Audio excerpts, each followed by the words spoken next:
आज ओंकार फाउंडेशन की तरफ से छठा पुलवामा श्रद्धांजलि दिवस मनाया गया है, जो कि 14 फरवरी जो वैलेंटाइन डे मनाने हैं उसको समर्पित है।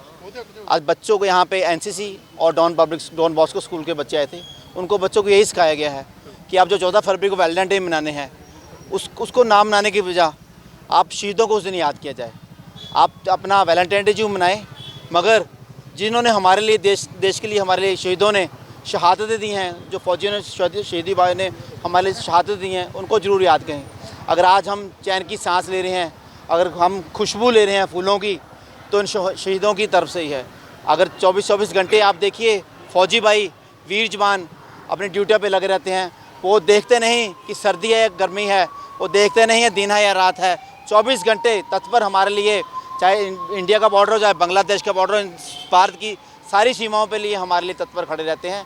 उनके बच्चे 20-20 साल अपने माँ बाप को नहीं देख पाते, बाप को नहीं देख पाते, वो हमारे लिए वो ड्यूटियाँ करते हैं, वो अपने बच्चों के बिना रहते हैं। आज यही बच्चों को सिखाया गया है कि जो आपके लिए अपने बच्चों को छोड़ के हमारे लिए अपने सीमों पे खड़े हैं, शहादतें दे चुके, कुर्बानियाँ दे चुके हैं, उनको याद करें। अपने बच्चों को, अपने जो क्लासमेट्स को भी याद लाएं कि आज हम खुशबू जो सांसें ले रहे हैं उनकी बदौलत है। अपना अगर हमारा भारत जिंदा है, भारत देश विकास कर रहा है, उन शहीदों की वजह से है। यहाँ पे जो डेवलपमेंट हो रही है, हम मेहनत खुलेआम मेहनत कर रहे हैं, सभी उनकी वजह से है। ये बहुत ही अच्छा उपराला है ओंकार चैरिटेबल से। व्यापार मंडल में हमेशा ये काम करता है। हमारे ओंकार जी, रविंद्र बिल्ला जी, जो कि सोशली बहुत काम करते हैं, चाहे जागरूक का कैंप हो, ट्रैफिक का हो, अवेयरनेस कैंप हो, बच्चों को स्टेशनरी कैंप हो, सोशल वेलफेयर कैंप हो, और शहीद बच्चों की शादियां का कैंप हो, बहुत ही अच्छे कार्यक्रम करते हैं। मैं चाहता हूं ऐसे ही एनजीओस अगर आगे आएँ और हमारे साथ देश को, बच्चों को जागरूक करें। बच्चे चाहे हम जो हमारे जो 15 अगस्त और 26 जनवरी गणतंत्र दिवस मनाते हैं, उस दिन हम इन शहीदों को, फ्रीडम फाइटर को याद करके हमेशा ज़रूर याद करें, और पर्व की तरह इन शहीदी दिवस को भी बहुत अपने महान पर्वों की तरह मनाएं, ताकि हम कुर्बानी देने को उनके बच्चों को, पेरेंट्स बच्चों को पता लगे कि अगर हमारे माँ बाप ने कुर्बानी दी है तो हम आज उनकी बदौलत हमें भी इज्जत मिल रही है। आप सबका यहाँ पे बच्चों का बहुत बहुत तहे दिल से धन्यवाद, जिन्होंने अपने समय निकाल के आए हैं। जय हिंद, जय भारत। हम 15 अगस्त मनाते हैं, सिर्फ देश के शहीदों को याद करते हैं, उनको नमन करते हैं। जैसे ये वैलेंटाइन डे त्यौहार आ रहा है, ये भी एक प्यार का त्यौहार है। मैं चाहता हूँ ये जो त्यौहार है हम इतना इसको फैला दें कि ये शहीदों को समर्पित हो जाए, ये देश के लिए समर्पित हो जाए। इसमें हमारा जो प्यार है हम अपने देश के लिए और अपने शहीदों के लिए कुर्बान कर दें।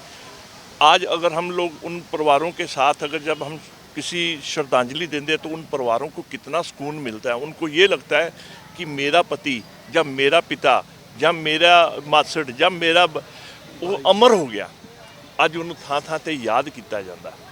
ये बहुत वड्डी गल है। अगर तुसी इनू सेंटीमेंटल तरीके नाल देखोगे तो बहुत वड्डी गल है। अज असी इनू वैलेंटाइन डे नू उन्हां शहीदां नू समर्पित कर देना है। अपना प्यार सारा उन्हां शहीदां लई, उन्हां दे शहीदां दे परिवारां लई समर्पित कर देना है, ताकि असी हर साल उन्हां नू याद करके उन्हां शहीदां नू एक अमर दी रूप दे विच देखदे रहिए। सर, जब ये दिन बनाए जाते हैं, चाहे 15 अगस्त हो, चाहे 26 जनवरी हो, चाहे वो शहीदों को, आखिर ये दिन क्यों चुने गए हैं? क्यों हम हर रोज़ इन्हें याद नहीं कर सकते? देखो ऐसे है, ये एक तो हमारे देश का जो संविधान बना वो 26 जनवरी को बना, 15 अगस्त हमारा शहीदों को याद करने का दिन बना। आज हम चाहते हैं कि वैलेंटाइन डे भी उन शहीदों के लिए समर्पित हो जाए। पूरा देश अगर पुलवामा में जो शहीद हुए हैं उनको याद करेगा तो एक ऐसा हमारा देश शहीदों को समर्पित हो जाएगा। आज अमेरिकन को देखो, अपने देश के लिए मरने के लिए तैयार होते हैं।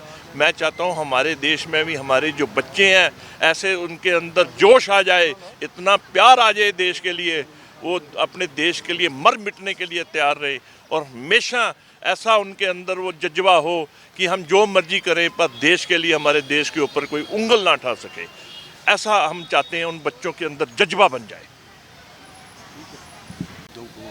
श्रद्धांजलि इसे किस तरह से देखते हैं?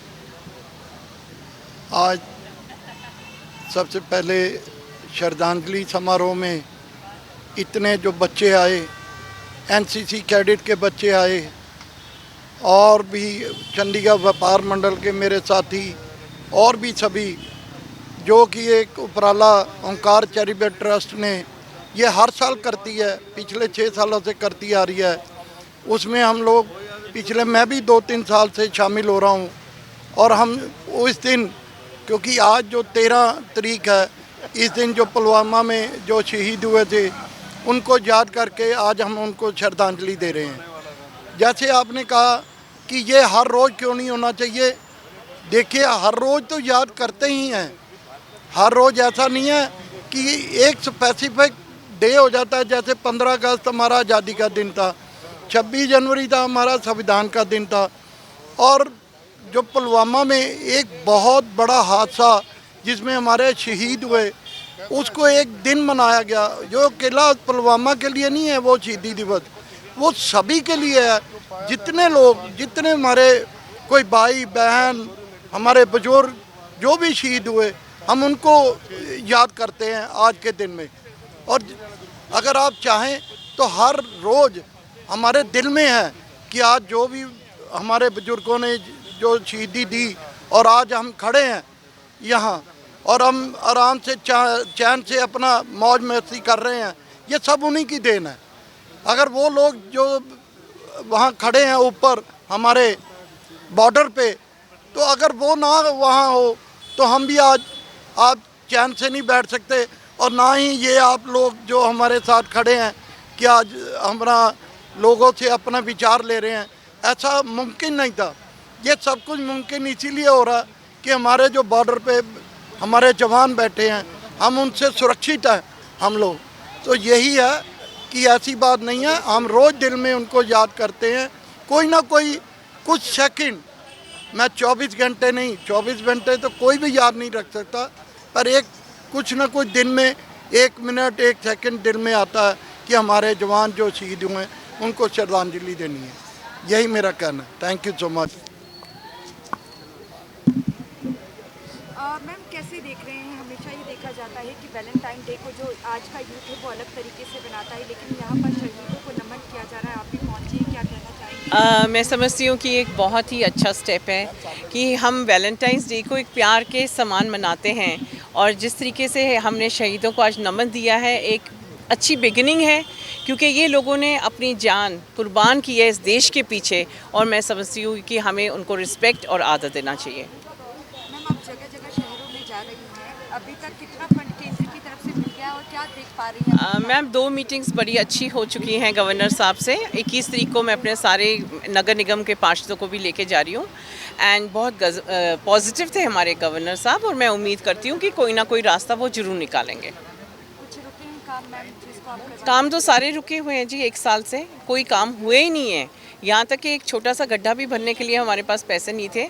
10 दिनों में मेरे पास कोई जादू की छड़ी तो नहीं है, पर मैं पूरी कोशिश कर रही हूँ, और 100% श्योर हूँ कि गवर्नर साहब हमें फंड्स देंगे और रुके हुए काम हम दोबारा शुरू कर सकेंगे। मैडम, चंडीगढ़ में एक बात कही गई थी स्मार्ट पार्किंग की, लेकिन आज तक वो स्मार्ट पार्किंग का एजेंडा मैं नेक्स्ट हफ्ते अपने पास लेके आ रही हूँ, और देख रही हूँ कि उसको किस तरीके से हम साइंटिफिकली उसको इम्प्रूव कर सकते हैं।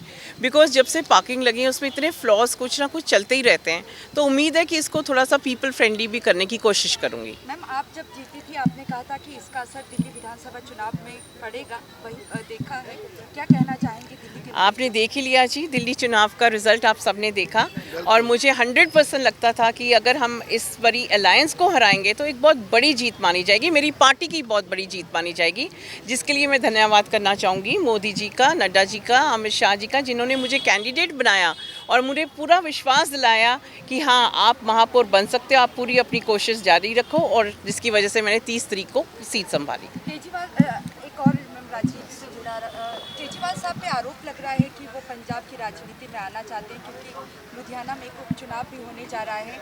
आम आदमी पार्टी के भविष्य को आप कैसे देख रही हैं, क्योंकि एक ही जगह सरकार बची है, और केजरीवाल पे जो आरोप लग रहे हैं उन केजरीवाल का दूसरा नाम जुमलेबाज होना चाहिए, बिकॉज सिवाय झूठ बोलने के और कोई उनकी राजनीति नहीं है। पर अब मुझे लगता है कि लोग समझ चुके हैं, जो उनका क्लेवर एटीट्यूड होता है हर लोगों के साथ, उसको समझ आ चुकी है। कॉमन मैन को आज पता है कि आपका क्या एजेंडा है। तो मुझे लगता है वो बुरी तरह फेल हो गए और अब उनका दोबारा राइज करना पॉलिटिक्स में, इंडियन पॉलिटिक्स में बहुत मुश्किल है। Thank you. का बयान आया है कि दिल्ली की तरह ही पंजाब का विकास होगा। आप मानते हैं दिल्ली मॉडल बेहतर है? आप देख रही हैं कि पंजाब में क्या विकास हुआ है सिवाय करप्शन के। रोज़ हम अखबार उठाते हैं तो सबसे पहले हम पढ़ते हैं ये एमएलए पकड़ा गया करप्शन में, ये एमएलए पकड़ा गया, ये जेल जा रहा है। तो आपको लगता है कि जिस तरीके से लिकर पॉलिसी का काम हुआ था उसी तरीके से वो पंजाब में काम कर रहे हैं। Is full of corruption and for the priming and absolute disorder. Thank you.